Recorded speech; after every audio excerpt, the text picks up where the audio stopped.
تعجل بالقرآن من قبل أن يقضى إليك وحيه وقل رب زدني علما. إن الحمد لله نحمده ونستعينه ونستغفره ونعوذ بالله من شرور أنفسنا وسيئات أعمالنا. من يهديه الله فلا مضل له ومن يضلل فلا هادي له، وأشهد أن لا إله إلا الله وحده لا شريك له، وأشهد أن محمدا عبده ورسوله. أما بعد. So carrying on then with Al-Aqeedah Al-Wasitiyyah of Shaykh al-Islam Ibn Taymiyyah rahimahullah ta'ala, we got to the section Sifatul Afu wal-Maghfirah wal-Rahmah wal-Izzah wal-Qudrah. So a few different points are going to be mentioned in this section. Al-Afu, the pardoning, and Al-Maghfirah, the forgiving, and Al-Rahmah, the mercy, Al-Izzah, Al-Qudrah, the might and the power and the ability. All of these are going to be mentioned here now in this section.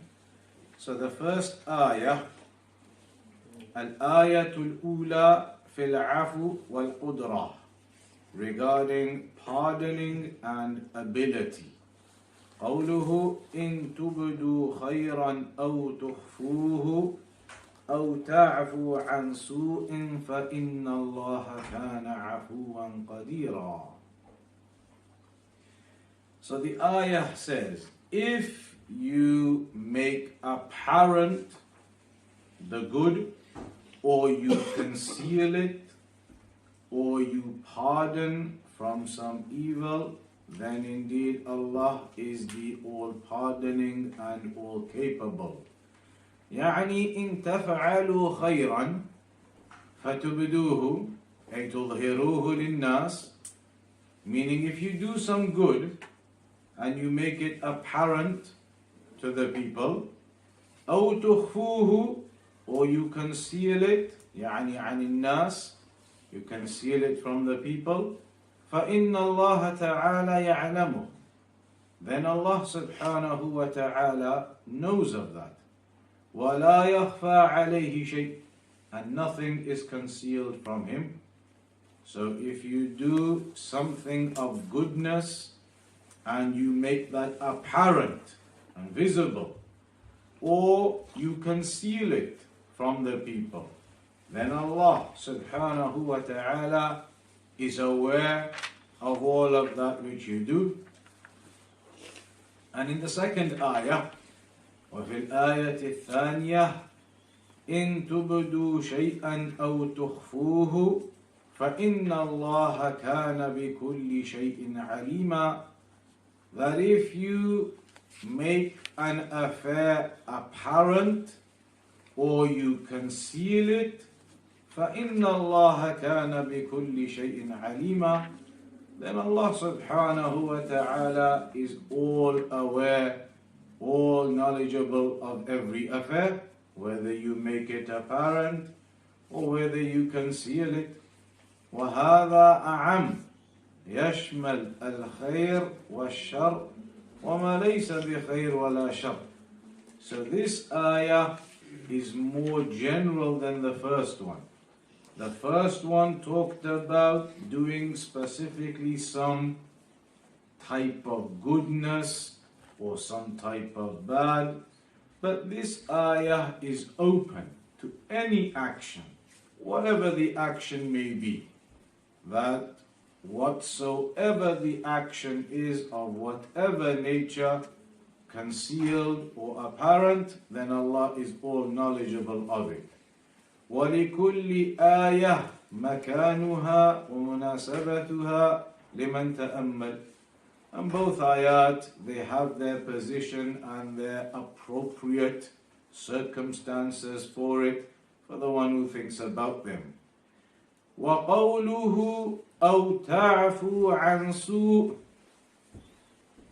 that you pardon some evil, that you pardon and overlook some evil. العفو هو التجاوز عن العقوبة. العفو, pardoning, is to bypass or to allow to pass some punishment. That you do not hold someone accountable and punish them upon an affair, you let them go. So you have pardoned them. It is التجاوز عن العقوبة, to bypass the punishment upon someone, to bypass the accountability upon someone. So therefore you have pardoned that person. فَإِذَا أَسَاءَ إِلَيْكَ إِنسَانٌ.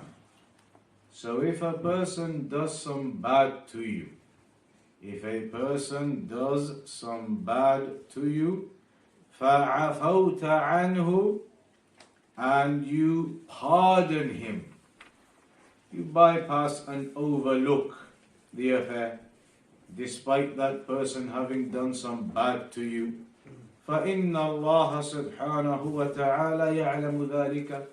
Then Allah subhanahu wa ta'ala knows that, knows what has occurred, and that perhaps someone did some evil to you or bad to you, but you allowed it to pass, you allowed it to go, so you pardoned that individual and did not hold them accountable upon it.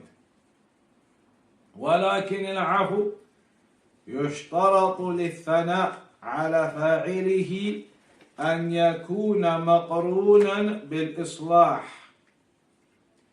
But pardoning someone, the goodness from that or the praise upon doing that is connected to rectification. That you are going to attempt, or it is for the purpose of bringing about rectification. And so you pardon a person over an affair. And that's in the Quran. فَمَنْ عَفَى وَأَصْلَحَ فَأَجْرُهُ عَلَى اللَّهِ. So whomsoever pardons and rectifies, then his reward is with Allah. Whoever pardons and rectifies, then his reward is with Allah. وَذَلِكَ أَنَّ الْعَفُوَ قَدْ يَكُونُ سَبَبًا لِلزِّيَادَةِ فِي الطُّغْيَانِ وَالْعُدْوَانِ. Because pardoning may be a reason for the increase in transgression and enmity from a person. When you pardon someone, it may bring about a result that is not the suitable and appropriate result. Pardoning someone and letting them go, it may allow that person to think they got away with it and they continue and do even more transgression and wrong. Maybe that could occur. وَقَدْ يَكُونُ سَبَبًا لِلْإِنْتِهَاءِ عَنْ ذَلِكَ. But sometimes it may be a reason, a cause to stop that evil. That person may stop what he's doing then when he sees that he was pardoned, when he sees that he had done wrong, and yet the person pardoned him and allowed it to pass and didn't take it up. Then maybe that person, that causes him to think, and that may be the reason for him to then stop. وَقَدْ لَا يَزِيدَ الْمُعْتَدِي وَلَا يَنْقُصُ. And maybe in some cases you pardon a person, but nothing changes. He doesn't increase in his transgression, but neither does he stop. Pardoning him, he just carries on as he was, no change. That may occur. So now the Shaykh is going to talk about these circumstances. He says, فَإِذَا كَانَ سَبَبًا لِلزِّيَادَةِ فِي الطُّغْيَانِ كَانَ الْعَفُوُ هُنَا مَذْمُومًا وَرُبَّمَا يَكُونُ مَمْنُوعًا. If pardoning someone is going to lead to a greater level of transgression from them. Some people, if you pardon them, they think they got away with it, they think they can do what they want, they think they have control, so they continue and transgress even more after that. If that's what's going to happen, then in that case, pardoning a person in that type of circumstance is dispraiseworthy. Because you're going to cause them to become more transgressive. It's dispraiseworthy. وَرُبَّمَا يَكُونُ مَمْنُوعًا. And it may even be prohibited. It may even be prohibited in that circumstance for you to pardon someone in that case. مثل أن نعفو عن هذا المجرم. So for example, we pardon a criminal ونعلم أو يغلب على الظن أنه يذهب فيجرم إجراما أكبر. And maybe we pardon a criminal who's done some criminal act, we pardon him. But we overwhelmingly are aware from this person and his character that if you let him go and just pardon him and don't do anything, then it's very likely from this particular criminal, this particular individual, that he's going to go and do even worse crimes. If you just let him go, pardon him, it's very likely this criminal, the way he is, he's going to go end up doing even worse crimes. Then in that case, فهنا لا يمدح العافي عنه بل يذم. In that case then, the one who pardons him is not praiseworthy. In that case, he's dispraiseworthy. Pardoning the individual, knowing or overwhelmingly thinking that the most likelihood from this type of person and the way he is, he's just going to go and become even more transgressive, but you still just pardon him, then that's not praiseworthy in that case. It is dispraiseworthy in that case. The second circumstance, وَقَدْ يَكُونُ الْعَفُو سَبَبًا لِلْإِنْتِهَاءِ عَنِ الْعُدْوَانِ. That the afu, pardoning someone, may be a cause for that person to stop his transgression. It may be a cause for that person to stop his transgression. بحيث يخجل.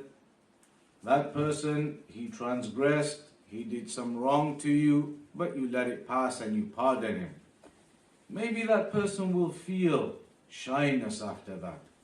Maybe he will feel embarrassed at what he did. That he did this wrong to you, and yet you just let it go and pardoned him and didn't take him accountable for it. Maybe he will feel some shyness and embarrassment by that. هذا الذي عفى عني لا يمكن أن أعتدي عليه مرة أخرى. The person may think, this individual, all the bad I did to him, but he just pardoned me and he didn't do anything to me. Maybe the person will think then that he's not going to do anything oppressive to this individual again. He's not going to transgress against that individual again. وَلَا عَلَى أَحَدٍ غَيْرُهُ. And neither upon anyone else besides him.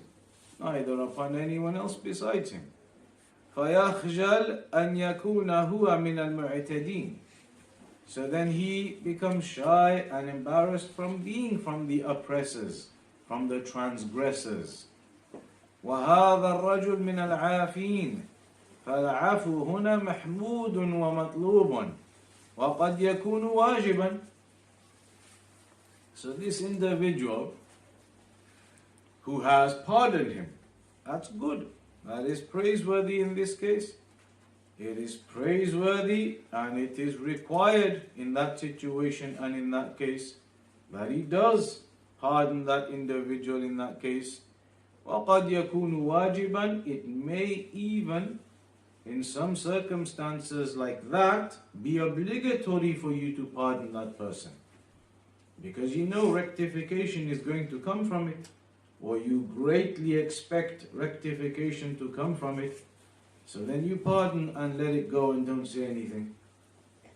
Thirdly, وَقَدْ يَكُونُ الْعَفُو لَا يُؤَثِّرُ لَا ازْدِيَادًا وَلَا نَقْصًا. The third circumstance was where the pardoning of that individual, pardoning him, will not lead to any increase nor decrease. He's just going to carry on as he is. He will not become more transgressive, oppressive, neither will he reduce his transgression and oppression. You pardoning him doesn't do anything. He just carries on as he was. Then in that case, which one should you do? Should you pardon or should you not? Because it's not going to impact either way. Pardoning him is not going to get any better. He's not going to reduce his errors. But at the same time, he's not going to increase them or become worse. So there's no difference or change. Should you pardon or not in that case? Pardon. The Shaykh says, فَهُوَ أَفْضَلُ. It is better. It is better in that case than pardoning. The situation isn't going to change either way. For you then, from your perspective, take the upper hand and pardon him. لقوله تعالى وأن تعفوا أقرب للتقوى. And that you pardon is closer to taqwa. That you pardon the individual is closer to taqwa. That is closer to piety for you. So in that circumstance, as Shaykh Al-Uthaymeen says, it is better to pardon the person. وهنا يقول تعالى أو تعفو عن سوء فإن الله كان عفوا قديرا. That you pardon from some bad or evil, and Allah is the all-pardoning and all-capable. يعني إذا عفوتم عن السوء, that if you pardon from some evil, you pardon from some evil, some bad, عفى الله عنكم, then Allah will pardon you. You pardon someone for some wrong they've done, then Allah will pardon you. وَيُؤْخَذُ هَذَا الْحُكْمِ مِنَ الْجَوَابِ. How do we know that? How do we know that if you pardon someone and show that good behavior and etiquette, that Allah will then pardon you for your shortcomings and wrongs? The ayah is the evidence, but how? The ayah says, أَوْ تَعْفُوا عَنْ سُوءٍ فَإِنَّ اللَّهَ كَانَ عَفُوًا قَدِيرًا. That if you pardon from that wrong or bad, then Allah is the one who is all pardoning and all capable. That last part of the ayah is the evidence. When Allah says at the end, if you pardon, Allah is the one who is all pardoning, or He is the one who pardons, and He is the one who is all capable. يعني فإن الله كان عفوا قديرا يعني فيعفو عنكم مع قدرته على الانتقام منكم. That Allah pardons you despite having the ability to take revenge on you. Allah pardons you despite having the ability to take revenge on you. فَيَعْفُ عَنْكُمْ مَعَ قُدْرَتِهِ عَلَى الْإِنْتِقَامِ. So He pardons you despite having the ability to take revenge on you. وَجَمَعَ اللَّهُ تَعَالَى هُنَا بَيْنَ الْعَفُوِ وَالْقَدِيرِ. And Allah subhanahu wa ta'ala combined here between those two, pardoning and being capable. Al-afu wal-qadir. Al-afu wal-qadir. لأن كمال العفو أن يكون عن قدرة. Because the perfection, the reality of pardoning someone is when you have the ability to actually go and take revenge You could have made various affairs public and made known and refuted, and you could have done things. You had ability. You could have taken care of things. But despite that, you forgive, you pardon. Despite that, you pardon. As for the one, so that obviously is a high level. The one who can pardon someone even though he has the ability to take revenge on that person, has the ability to do things, but he doesn't. And he pardons. That's at the high level. As for someone, أما العفو الذي يكون عن عجز. As for the pardoning which occurs from a position of weakness, meaning you don't have any ability to say anything to that person, to take revenge, to do anything anyway. You don't have the ability anyway, so you pardon. So you pardon, that's still good, but you never had the ability to take revenge. So that's not as high as someone who could have taken revenge, but he held back and he pardoned. That's what the Shaykh mentions. أما العفو الذي يكون عن عجز فهذا لا يمدح فاعله لأنه عاجز عن الأخذ بالثأر. So a person who pardons from a position of weakness, that isn't necessarily praiseworthy because he's only pardoned because he had no choice. He had no ability to do anything else. He had no choice. He had to pardon, couldn't do anything else. So that isn't the ultimate praiseworthy situation. But the praiseworthy situation without a doubt is when someone has the ability to take revenge, yet they pardon. وأما العفو الذي لا يكون مع قدرة فقد يمدح لكنه ليس عفوا كاملا بل العفو الكامل ما كان عن قدرة. So when somebody doesn't have ability to take revenge anyway, but they pardon someone, then that could be praiseworthy because the person may genuinely have pardoned that person. Even if he had the ability, he would have still pardoned the person. So it could still be praiseworthy.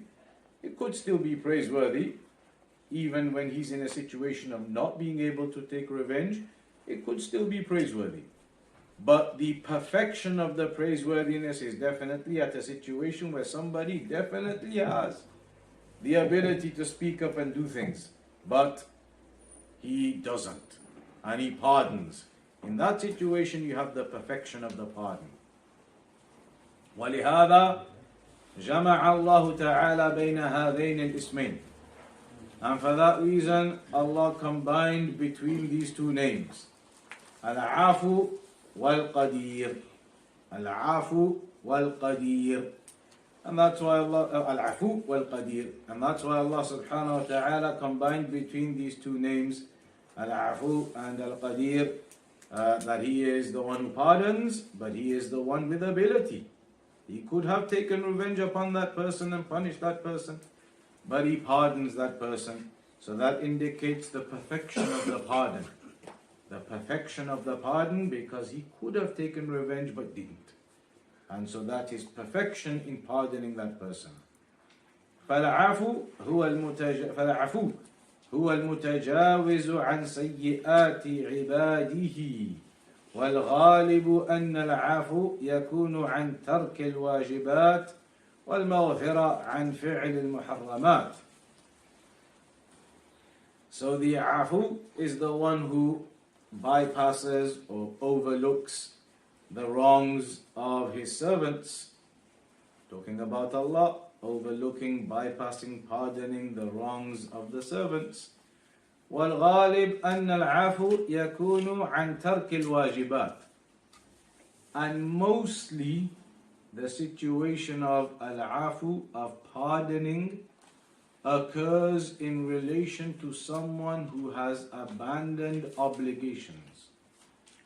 If a person has abandoned obligations, they are the ones in the type of situation where they may receive the pardon of Allah.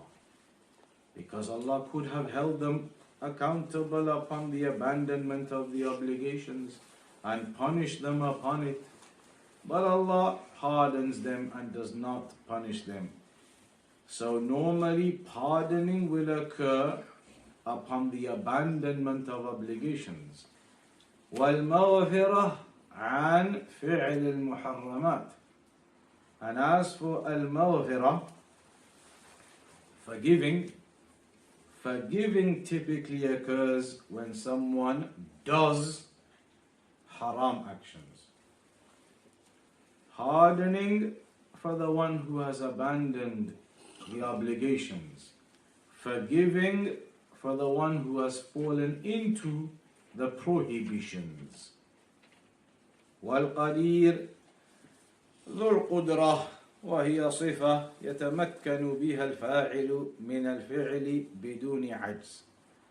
And Al-Qadir is the one with perfectibility, whereby the person can do, or the one who has that ability can do whatever he wishes without any weakness, without any deficiency. He is able to do as he wishes to do, and he is Al-Qadir ذو القدرة. وهذان الاسمان يتضمنان صفتين وهما العفو والقدرة. And these two names, they contain the two attributes, and they are the attributes of al-afu, pardoning, and al-qudra, ability. Al-ayatu al-thaniya, the second ayah that is mentioned here then, fil maghfirah wal rahmah, in regards to forgiving and mercy. Forgiving and mercy, forgiveness and mercy. قوله تعالى وَلْيَعْفُوا وَلْيَصْفَحُوا أَلَا تُحِبُّونَ أَنْ يَغْفِرَ اللَّهُ لَكُمْ وَاللَّهُ غَفُورٌ رَحِيمٌ. And let them pardon and forgive and overlook. Do you not love that Allah should forgive for you? Allah is the all-forgiving, the all-merciful. Wallahu ghafurur rahim. هذه الآية, the Shaykh mentions here the story behind when this particular ayah was mentioned, and it's the story of al-ifk, when they made the fabrication and they lied against the honor of Aisha radiallahu anha. But if we come to the tafsir of the ayah, وَلْيَعْفُوا وَلْيَصْفَحُوا, اللام لام الأمر. So this is a command here, وَلْيَعْفُوا لام الأمر, وَلْيَصْفَحُوا لام الأمر, and let them pardon and let them overlook and forgive. وَسُكِّنَتْ لِأَنَّهَا أَتَتْ بَعْدَ الْواو. This is just some of the grammar. And then he mentions وَلْيَعْفُوا يعني يَتَجَاوَزُوا عَنِ الْأَخْذِ بِالذَّنْبِ, that they overlook and bypass taking that person upon his sin and holding him accountable upon his sin. That's pardoning, what we've already mentioned. وَلْيَصْفَحُوا, and to leave that affair. يَعْرِضُ عَنْ هَذَا الْأَمْرِ وَلَا يَتَكَلَّمُ فِيهِ. Leave that affair and don't speak about it. They leave the matter and do not speak about it. مأخوذ من صفحة, and then he mentions again the linguistic meaning of it, but وَلْيَصْفَحُوا, meaning to leave that affair, leave it aside, don't talk about it, and they leave it as it is. So the difference, الفرق بين العفو والصفح, أن الإنسان قد يعفو ولا يصفح. The difference is, a person could sometimes pardon someone, but not necessarily forget that thing. He may pardon someone, but he doesn't forget it. He doesn't just leave it. He talks about it. The person did this to me and the person did that to me. He's pardoned the person. He didn't take revenge, didn't do anything, but he hasn't وَلْيَصْفَحُوا, he hasn't done that. الصَّحْ, he hasn't done that. He hasn't left it and overlooked it and not talking about it. He is into that. He's mentioning it and the oppression that was done to him and this happened and that happened. So a person may pardon someone, but they may not necessarily overlook in terms of leave that affair and shun away and turn away from that affair. بل يذكر هذا العدوان وهذه الإساءة. But you hear that person mentioning this oppression and mentioning this transgression and evil. لكنه لا يأخذ بالذنب فصح أبلغ من مجرد العفو. So a person may talk about it, but he doesn't actually go out and take revenge against that person. So he's technically done the afu, he's pardoned him, but he hasn't overlooked and forgotten that affair. He's talking about it still. Which means therefore, when it says here, وَلْيَصْفَحُوا, is that a greater level than just afu or a lesser level? It's a greater level then.